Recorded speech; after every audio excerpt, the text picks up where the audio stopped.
Hello everyone, welcome back to my YouTube channel. I hope आप सभी बहुत अच्छे होंगे। तो फ्रेंड्स, अगर आप अपने लाइफ में खुश रहना चाहते हैं, मुस्कुराना चाहते हैं, तो दुनिया की कोई ऐसी ताकत नहीं है जो कि आपको उदास कर सके, आपको रुला सके, है ना। तो ये डिसाइड आपको करना है कि आपकी खुशी आपके लिए ज़्यादा इम्पोर्टेंट है या दूसरे लोगों की फालतू बातें। तो चलिए इसी बात के साथ वीडियो को स्टार्ट कर लेते हैं। आज मेरा अहोई अष्टमी का फास्ट है। आप सभी को पता ही होगा ये फास्ट क्यों रखा जाता है। जिनके बच्चे होते हैं वो अपने बच्चों की सुख शांति के लिए, उनकी उन्नति के लिए फास्ट करते हैं, और जिनके नहीं है वो संतान प्राप्ति के लिए भी इस फास्ट को रख सकते हैं। हमारे यहाँ जितना करवा चौथ इम्पोर्टेंट होता है उतना ही ये फास्ट भी इम्पोर्टेंट होता है। तो मैं अपनी पूजा पाठ करने के बाद उस दिन तो मैं पढ़ाई नहीं कर पाई थी क्योंकि तबीयत भी ठीक नहीं थी और साथ में व्रत भी था। तो मुझे लगा कि मैं रेस्ट कर लेती हूँ, और उससे नेक्स्ट डे घर का सारा काम कंप्लीट करने के बाद मैं मॉर्निंग में ही अपनी पढ़ाई के लिए बैठ गई थी। जैसा कि मैंने आपको पहले भी बताया था, यहाँ एयर क्वालिटी बहुत ज़्यादा लो है, पोल्यूशन बहुत ज़्यादा बढ़ा हुआ है, और बच्चों के स्कूल तो बंद हैं ही।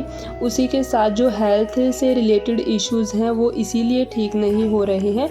आई होप ये सब जल्दी से ठीक हो जाए। फ्रेंड्स, मुझे कहीं ना कहीं ये लगता है कि अगर एनवायरनमेंट के प्रति हर इंसान अपनी रिस्पॉन्सिबिलिटी समझ जाए तो ऐसी सिचुएशन कभी आएंगी ही नहीं। अब आप भी न्यूज़ में देख ही रहे होंगे कंडीशन कितनी ज़्यादा ख़राब है, और बच्चों के लिए ये सिचुएशन कितनी ज़्यादा ख़राब है। इस टाइम पे बच्चे इतने ज़्यादा बीमार हो रहे हैं, और जिस बच्चे की एक बार तबीयत ख़राब हो रही है वो बहुत जल्दी से रिकवर भी नहीं कर पा रहा है। तो ऐसे में हमें अपनी रिस्पॉन्सिबिलिटी समझनी चाहिए। हमें देखना चाहिए कि हम जो चीज़ें कर रहे हैं क्या वो हमारे एनवायरनमेंट के लिए सही हैं भी या नहीं। फ्रेंड्स, हम अपनी बॉडी का भी ध्यान रखते हैं। जो हेल्दी फूड होता है हमारे लिए हम उसे ही खाते हैं, तो सेम उसी तरीके से हमें अपने एनवायरनमेंट का भी ख्याल रखना चाहिए। और आप भी फ्रेंड्स मुझे कमेंट करके बता सकते हैं आपकी सिटी में इस टाइम क्या सिचुएशन चल रही है। अभी लंच बनाने के बाद और किचन का सारा काम कंप्लीट करने के बाद मैंने थोड़ी देर रेस्ट किया, फिर से मैं अपनी पढ़ाई के लिए बैठ गई थी, और इस टाइम मैं कर रही हूँ ज्योग्राफी का पोर्शन। अभी देखिए, अगर सिर्फ हम यही सोचते रहेंगे कि तबीयत ठीक नहीं है तो हमें रेस्ट करना चाहिए, तो इस सिचुएशन में फ्रेंड्स हम पढ़ाई को कभी भी कंटिन्यू नहीं कर पाएंगे। हमें खुद को मेंटली इस तरीके से प्रिपेयर करना होगा कि जिससे कि हम पढ़ाई को इक्वल इम्पोर्टेंस दें। अभी जब हमारी तबीयत ख़राब है तो घर के काम तो उस टाइम भी हम करते हैं ना, तो जब उस टाइम हम वो काम नहीं छोड़ सकते हैं तो अपनी पढ़ाई को क्यों छोड़ रहे हैं हम। इसका मतलब तो यही हुआ कि घर के काम हमारे लिए ज़्यादा इम्पोर्टेंट है और हमारी पढ़ाई हमारे लिए उतनी ज़्यादा इम्पोर्टेंट नहीं है। तो ऐसा नहीं होना चाहिए, क्योंकि ये बात आपको भी बहुत अच्छे से पता है कि आज जो हमारे पास टाइम है वो कल बिल्कुल भी हमें नहीं मिलने वाला है। इसीलिए हमें इसे अच्छे से यूटिलाइज़ करना है। और अभी मैं आपको टाइम दिखा रही थी, लेकिन वहाँ डेट क्लियर नहीं थी, तो मैंने बैक कैमरा से आपको डेट भी दिखा दी थी।